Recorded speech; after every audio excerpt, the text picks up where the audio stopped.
Good evening, everyone. Welcome to our special Board of Education meeting and budget workshop. Please stand and join me in the pledge. I pledge allegiance to the flag of the United States of America, and to the republic for which it stands, one nation, under God, indivisible, with liberty and justice for all.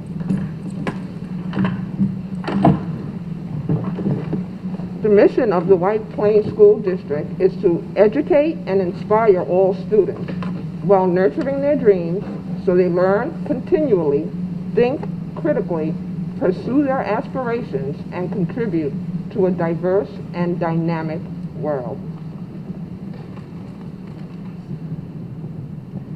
Before we get to announcements from board members, just wanted to officially say hello from White Plains High School to everyone who is remote and to everyone who's here with us. As you know, the goal of the reopening committee, the board, and the entire administration was to return our students safely back to school. Today, this goal has been achieved. We know this year has been so incredibly hard for all of us.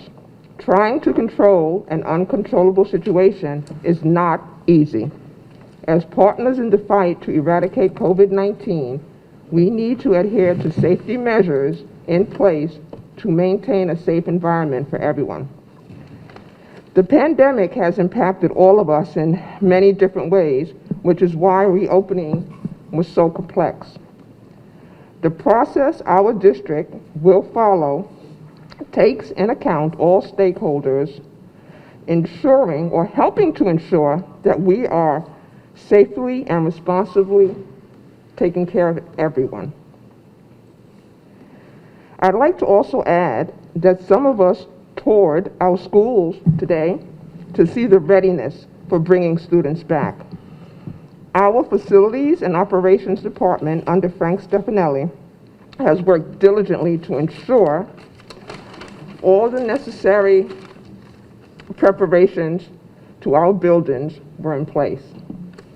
And to this end, I would like to thank our Facilities and Operations team for working non-stop for getting us ready for this day. Thank you. Are there any other announcements? Yeah, the last week has been a particularly powerful week for me. I mean, we're coming through the pandemic, but I attended SEED, a student organization, Students Seeking Educational Equity and Diversity, where there was a discussion of race and the impact of race in a school setting. And then I attended Adult SEED, where we discussed race. And then I attended a meeting of the Equity Committee on the Code of Conduct. And these were three very powerful meetings.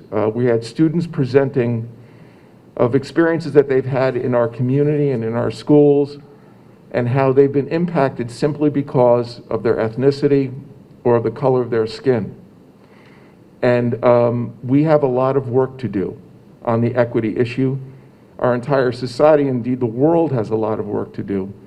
But we need to reflect on this, and as we move forward and come out of this pandemic, we need to be the best version of ourselves that we can be. So I just wanted to share that with everyone. Okay.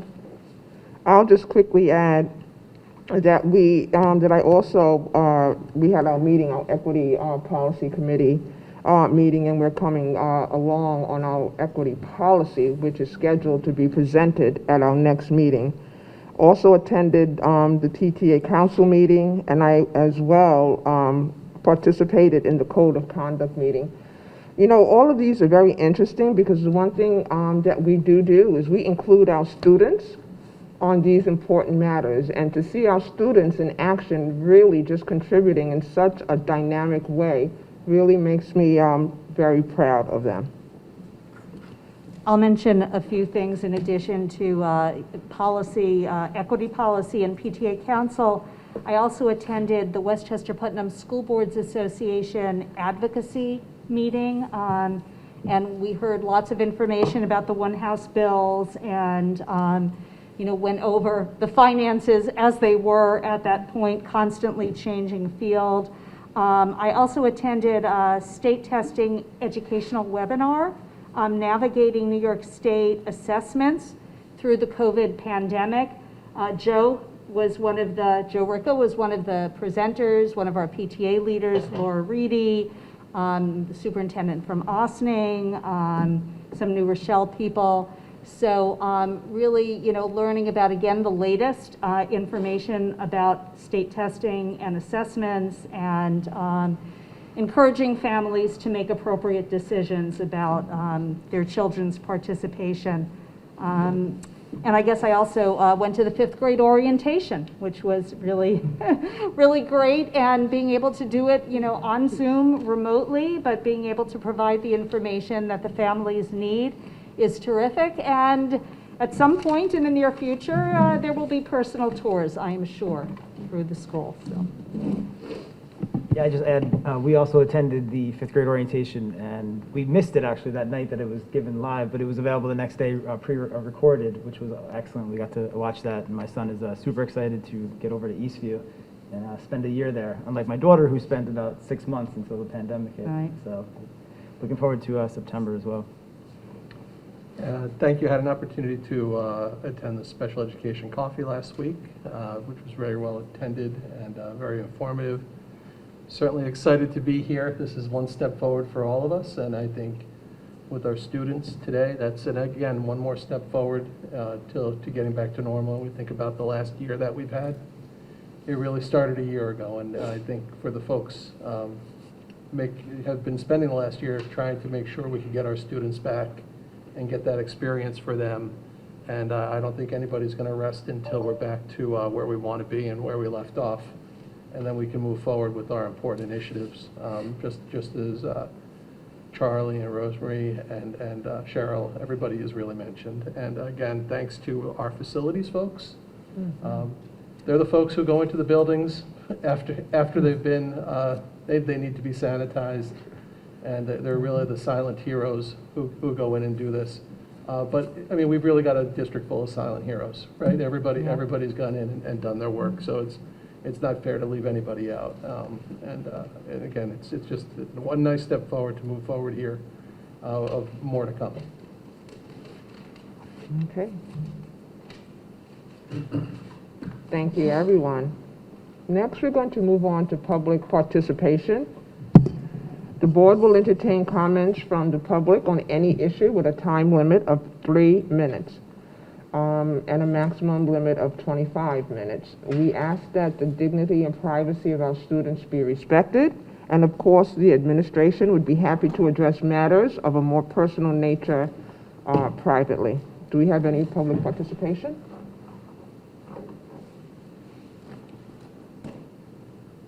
I don't see any.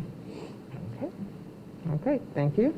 Good evening. This is a very exciting day for us, as everybody mentioned, phasing our kindergartners and our 9th graders and our seniors back in today.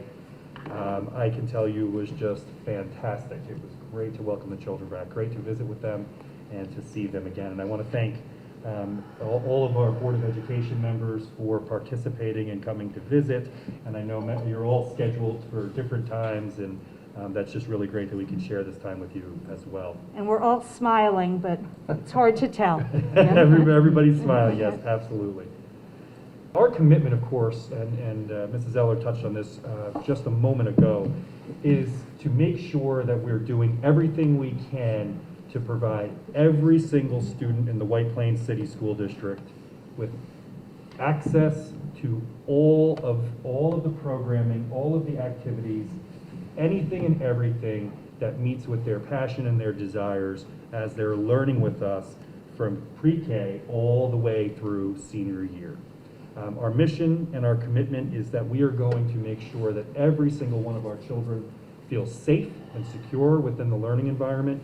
We know that nationally right now there is a great, and Vice President Norris mentioned it, a great deal of tumult, a great deal of needless hatred and violence, and we want to make sure that our children understand in White Plains that we are here to protect them, we are here to stand with them and support them, and that in White Plains, we will never be silent when we see these types of things occurring. In fact, we will speak up and we'll speak out to make sure that everybody understands where we stand. Unfortunately, even just this evening, right now, there's another event taking place, a violent event taking place in Colorado. Too many, too often, and we want our children to understand that we are here to support them at every turn. President Eller mentioned the draft policy that's forthcoming. We're going to share that and present the draft equity policy with the Board of Education at our April 12th meeting, and we are really excited about that. I want to thank Dr. Hand and all the members of the Equity Policy Committee for their hard work, and we're looking forward to that presentation and also hearing from our committee members as well. Next steps with our equity work will be to continue at the building levels, or continue to do the work at the building levels, and we will make sure that we're sharing regularly with the Board of Education as well. So as I mentioned, today we began the phasing of our students and facilities. Really, I can't say enough to our team members from facilities. I think Jim said it excellently. I mean, everybody deserves a huge thank you. We're so grateful for all the hard work that everybody put into getting our facilities ready to welcome our children back. Shifting CDC guidelines don't help. Makes people sort of confused and wondering what is going to change for us here in New York. At present, nothing is changing. We're continuing forward with layered mitigation. We've always put health safety first, and we're going to keep doing that. We are reporting all of our vaccinations as required by the executive order. This morning at our county meeting, it was great to hear that around 75% of all school personnel in Westchester County have had access to vaccine. That's amazing. Those are tremendous numbers when you think about folks who have the opportunity and then they're taking advantage of the opportunity. Of course, tomorrow, New York State begins vaccinating all individuals over the age of 50 and with comorbidity. So a lot of great steps forward for our state and certainly our community. I need to thank everybody in the White Plains City School District community for all of their support over this very, very long year. It's just about a year. It feels like 7, but we couldn't have done it without the support of our parents and guardians and all of our community partners. So we are really grateful. Safe travels. Next week is spring recess. For folks who are traveling, first and foremost, enjoy yourselves, but be safe.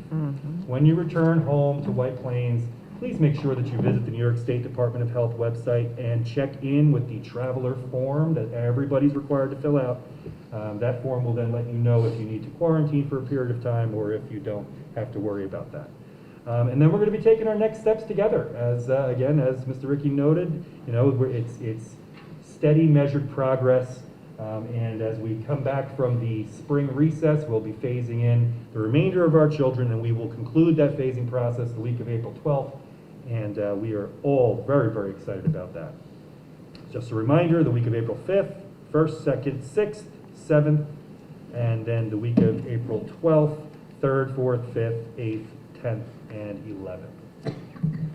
We're really proud, and I know Mrs. Buck is in the audience this evening, we're really proud to be partnering, and I believe we're the first school district in Westchester County, I think, right, Rosemary? Partnering with Yes. the Westchester County District Attorney's Office and Moms Demand Action and Be Smart for Kids in a communication effort, really a public relations effort to make sure that everybody in New York recognizes how important it is to practice very safe or smart gun safety. So this is a movement to remind anybody who is a firearms owner to make sure that firearms are secured at all times in a safe, not accessible to anybody who shouldn't have access to it, particularly to children. Over 375 children annually are accidentally either killed or injured when they get into a firearm that's not properly secured. So we'll be sending home reminders to everybody. And you might be somebody who says, well, I don't really have to worry about this because I don't have a firearm in my home. Well, when our children visit our friends' homes and when they visit families' homes, it's important that we all spread this message so that we're practicing safety with regard to firearms at all times and making sure that children never have access to those tools. That concludes my superintendent's report, and I'll hang out until it's time for the budget update. Thank you. Thank you, Dr. Ricca. Thank you. I knew you were there. It's hard just to Oh, okay, sorry. That's why I was thinking if you and the board want to be supporting moms in their action and not have to keep children safe and away from contact. You're welcome. Thank you. Thank you for that, Dr. Ricker. Next, we're going to move on to our summary action items. We have summary action items number 4 through number 7. May I have a motion, please? So moved? Second. Are there any questions? All in favor? Aye. Aye. So now, we're down to our budget workshop. After that short break, I'm back. Just a reminder for everybody, this workshop is really just a recapitulation in an abbreviated version of already the budget presentations that have gone on. We have scheduled more presentations that we're going to share with our community throughout the process all the way up to Election Day in May. This year we also created a pre-recorded with audio on it of me giving a budget presentation that can also be translated into any language. So we're really trying to make sure that everybody in our community has access to all the budget information. And then, of course, if anyone has any questions, I'd be happy to answer them at any time. Just a reminder, our guiding principles are always at the core of the creation of our annual budgets. First and foremost this year, the goal was to make sure that we were protecting the instructional core and making sure that we were continuing along in the tradition that we've had here in White Plains of putting forward fiscally conservative and responsible budgets that maximize tax dollars while also at the same time maximizing efficiencies and providing our children with outstanding access to programming, extracurriculars, the arts, you name it. Really excited that this proposed budget does all of those things and at the same time is far below the tax cap. Now, it's important to note, far below the tax cap doesn't mean that this is not a budget that is forward-thinking and that is moving our district forward. It is. We were able to, again, maximize opportunities to make sure that we're putting the resources where we need them and at the same time making sure that we were respectful of our taxpayers and a recognition of a very, very difficult fiscal year. Many opportunities for folks who are interested to review the long-range plan, to review the proposed instructional budget, the proposed non-instructional budget. All of these different steps in the process are available for everybody. And they're all on the district's website under the app heading of All About the Budget. Briefly, in the summary of this year's budget, I want to draw your attention to, I have to just change my view here for a moment so I can see. I want to draw your attention to really the nuts and the bolts of this proposed budget. Again, 100% of all of our children's programming, all of the opportunities for extracurricular activities, every single position in the district, all support positions, all instructional positions, everything is within this proposed budget. And at the same time, you'll notice in the total tax levy to be issued, it's at a 1.23% change from last year. Again, the district had the capability of seeking, I think, up to 3.88%, if I'm not mistaken. We were able to, and again, thanks to Dr. Vaccaro-Teisch, the Finance Committee, everybody who worked so hard on this, to bring us in at 1.23%, we think is something that I hope our community members also are very pleased with. That translates to just about $11 a month, right? About $134 a year, right around there for the average assessed homeowner.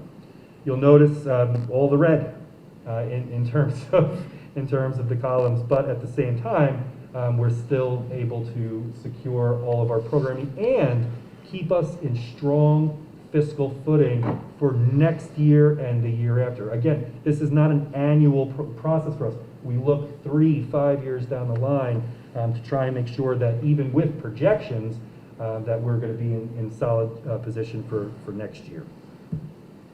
Major areas of expense, as we've noted in the past, exactly where they should be in the instructional program.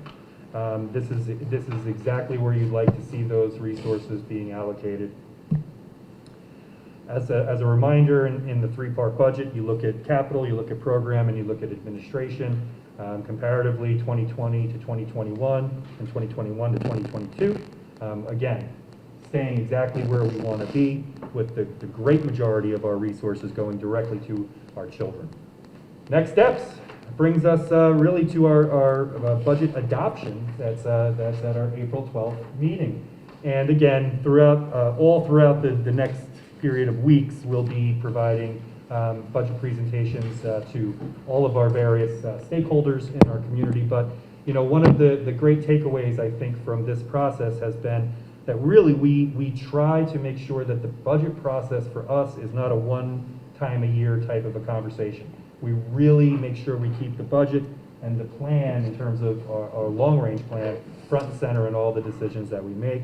We really do try to make sure that everybody in our educational community has a good grasp of where we are financially. Important to note, none of the American Rescue Act funding is part of this conversation. As you may imagine, we've not received even official word from the federal government yet on what those numbers are. Neither are any changes potentially to the governor's executive budget and the One House negotiations process, which we hope will have Jim, next week, right? That's The first. Yeah. So by next week, we should have a much better understanding of what's going to play out from the state level. But this is dealing with all of the information that we have right now. Thank you, Madam President. Okay. Thank you for that, Dr. Rick. And of course, there's, questions can be submitted at any time. And typically, we as the board are amongst the masses that submit questions. So your feedback or questions are welcome.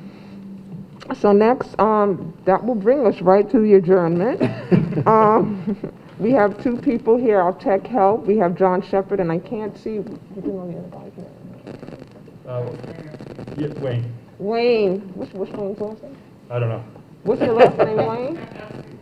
And Wayne Epstein. So Wayne and John, thank you so much for making this all possible for us to be here and to share this board meeting with everyone, here or remotely.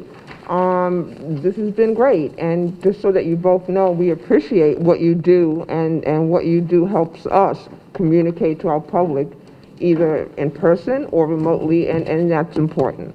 Thank you. Without further ado, may I have a motion to adjourn the meeting? So moved. Second. All in favor? Aye. Thank you, everyone. Be safe. Thank you. Good night. Good night. Good night. Happy Easter, happy Passover. Happy Easter. Happy Happy holidays, everybody. Holidays. Happy holidays. Be safe traveling.